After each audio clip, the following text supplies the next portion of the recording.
Hello there, friends. Go on and grab a seat on the porch, maybe the one that catches that soft early light, and let's talk about something that's been near and dear to my heart lately.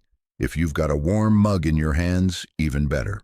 There's just something about morning coffee and quiet air that makes big ideas feel possible, isn't there? Especially the kind of ideas that don't demand perfection, just patience, a little curiosity, and the kind of wisdom you only earn after you've lived a few seasons. You know, as we get a bit more distinguished in our years, let's say 55 and better, we start looking at our gardens a little differently. We still have that fire in our bellies to grow the best tomatoes in the county. We still want basil so fragrant you can smell it before you even reach the bed. But maybe if we're being honest, our backs and our knees are starting to ask for a bit of a truce. Maybe you've noticed you can still do the work. You just don't want the work to punish you for loving it. You want your garden to feel like a place of peace again, not a place where you brace yourself before every bend and lift.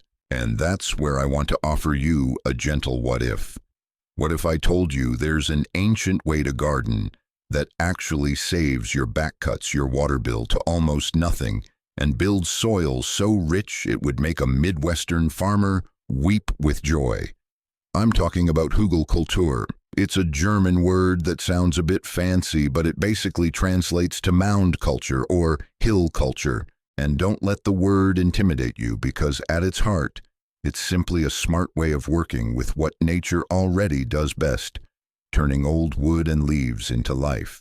Today, we're going to dive deep into how you can build a garden that literally waters itself for decades, not because it's magic in the fairy tale sense, but because it's the kind of quiet, steady magic that happens when you build something once with care and then let time do the heavy lifting for you.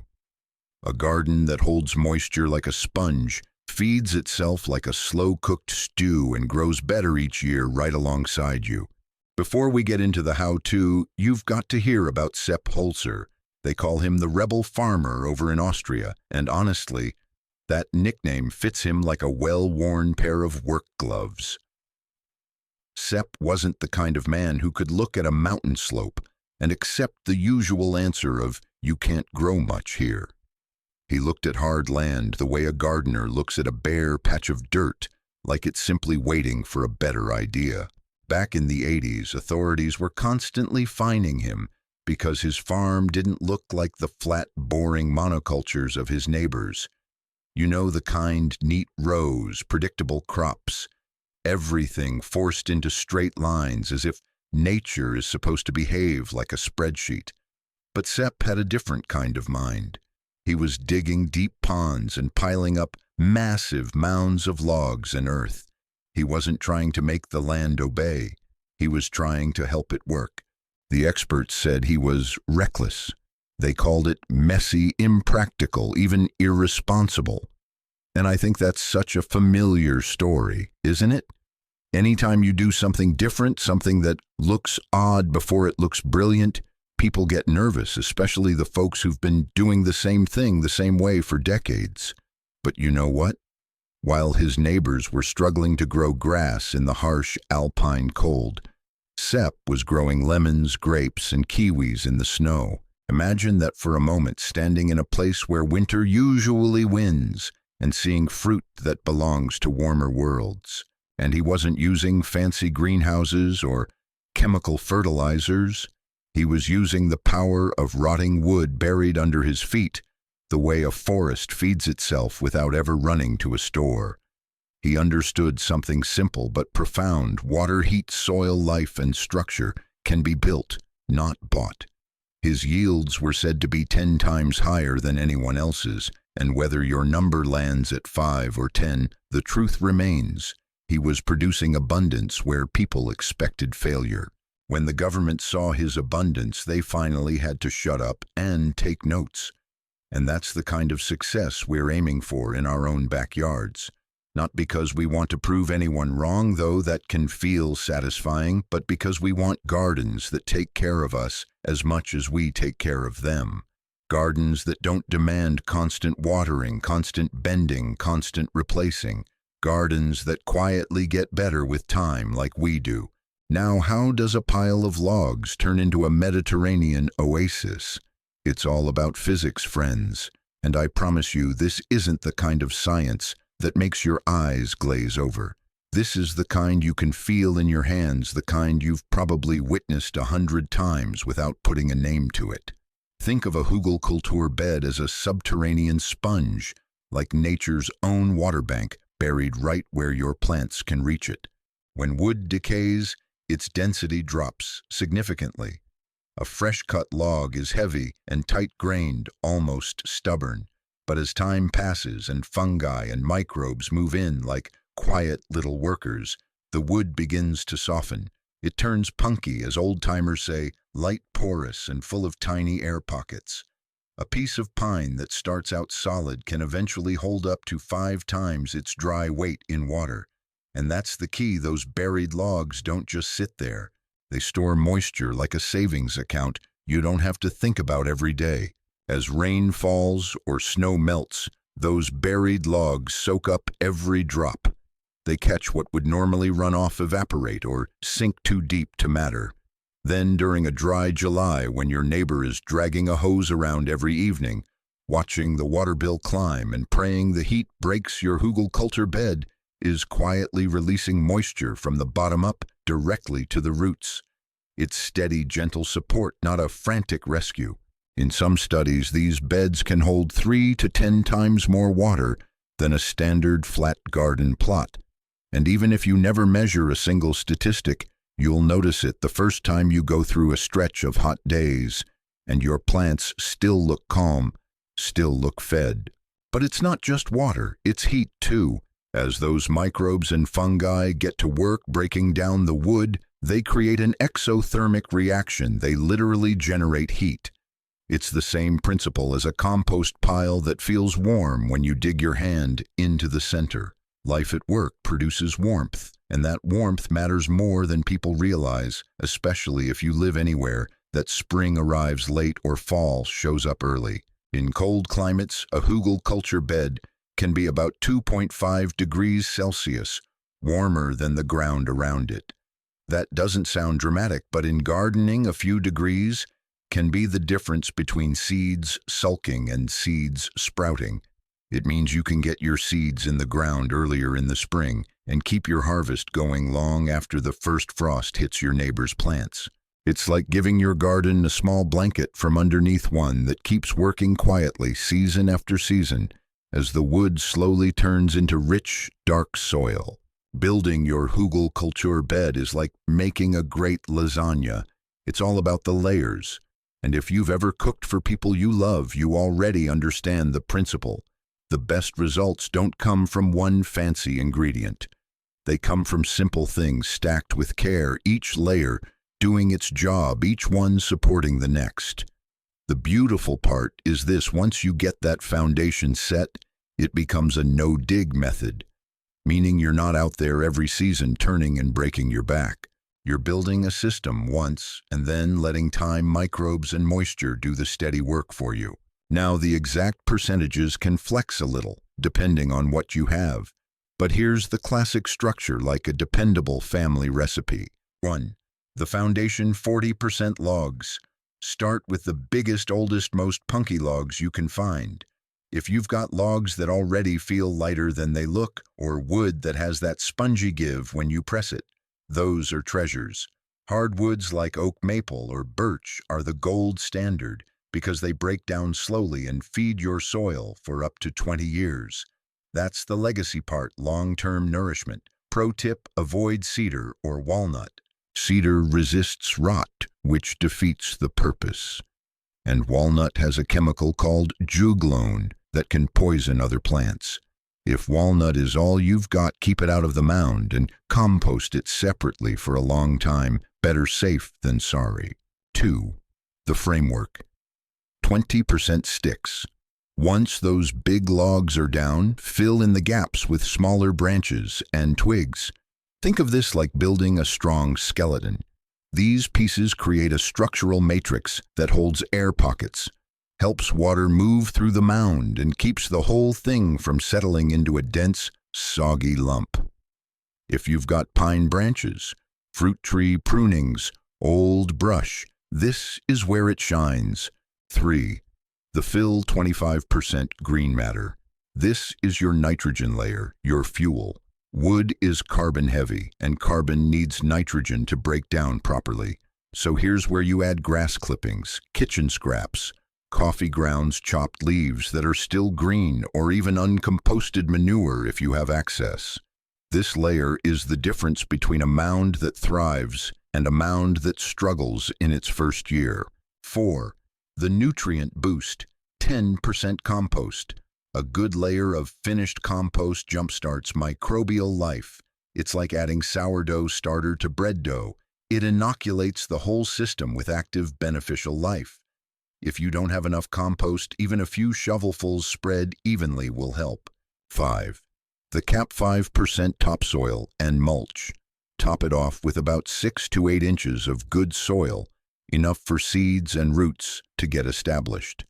Then finish with a thick layer of straw or mulch to keep moisture in and prevent erosion when it rains.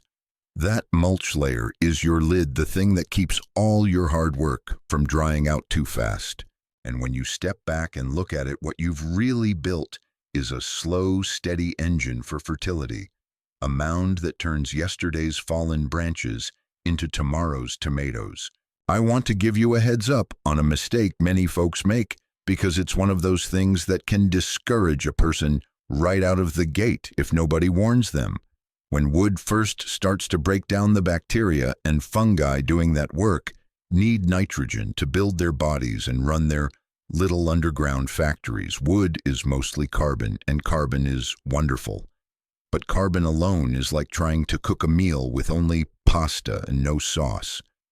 Something's missing.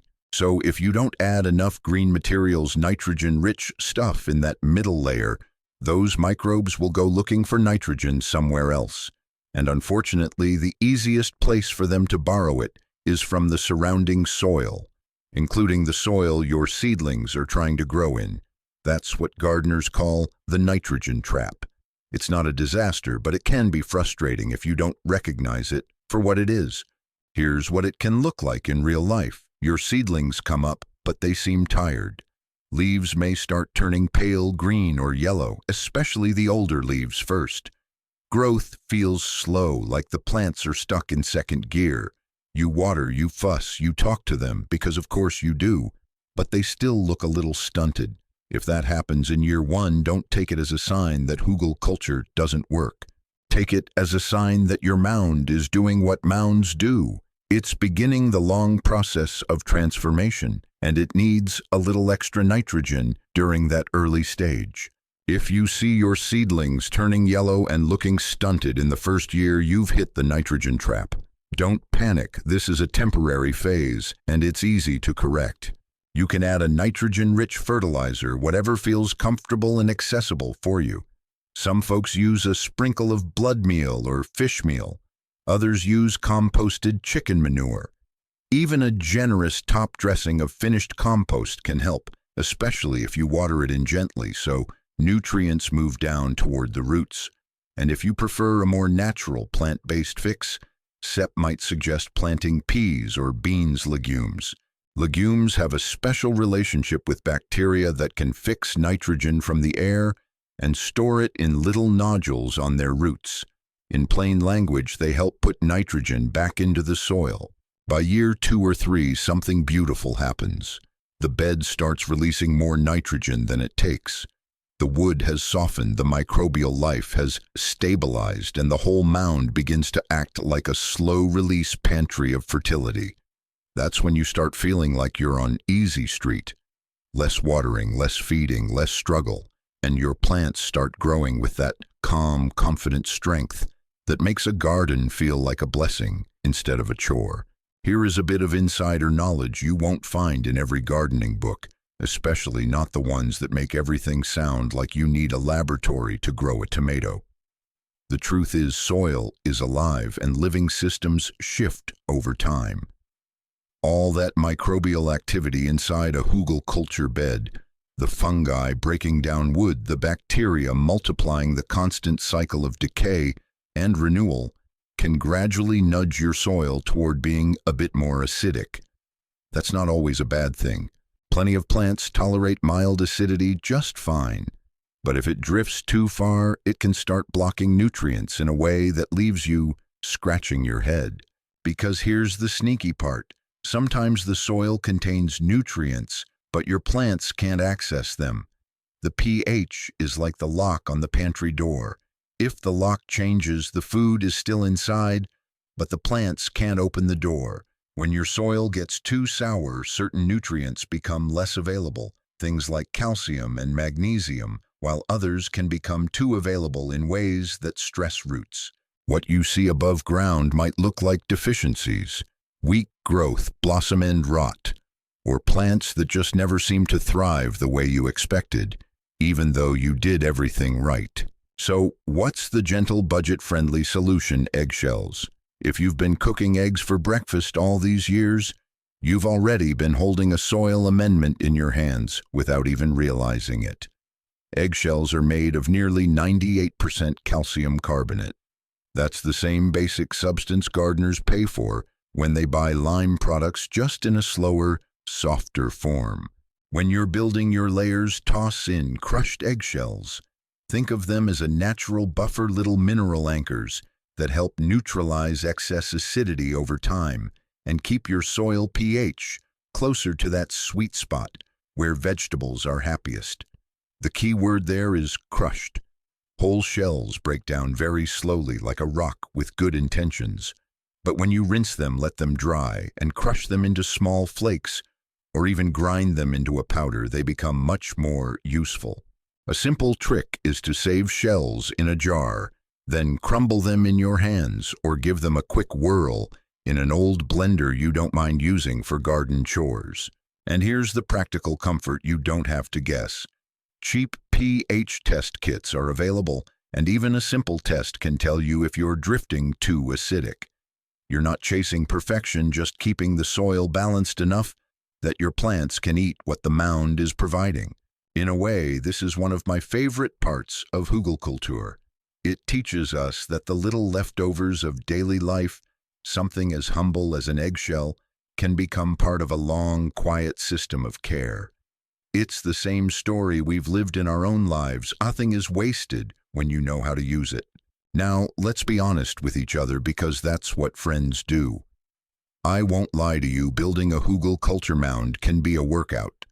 Depending on the size, the materials you have on hand, and how much digging you choose to do, it can take 20 to 30 hours of manual labor to build a good-sized bed. And at 55 and better, we don't need to prove anything to anybody by pushing past our limits. This isn't about suffering for the garden. This is about making the garden serve you for the long haul. So here's how I like to frame it. Don't think of it as one big project you have to conquer in a weekend. Think of it as a gift to your future self, built in little chapters. One afternoon, you gather logs. Another day, you add sticks. Another day, you bring out the green materials.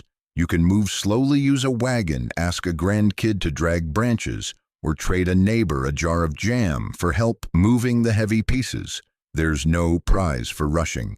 The bed will still work if you build it with patience. And what you get in return is something most garden beds simply cannot offer: years of reduced labor. A traditional raised bed, especially one made of wood, eventually rots. Hardware cloth rusts, boards warp, soil compacts, and after a few seasons, you're rebuilding, lifting, hauling, replacing. Hugelkultur is different because it's designed to improve as it ages.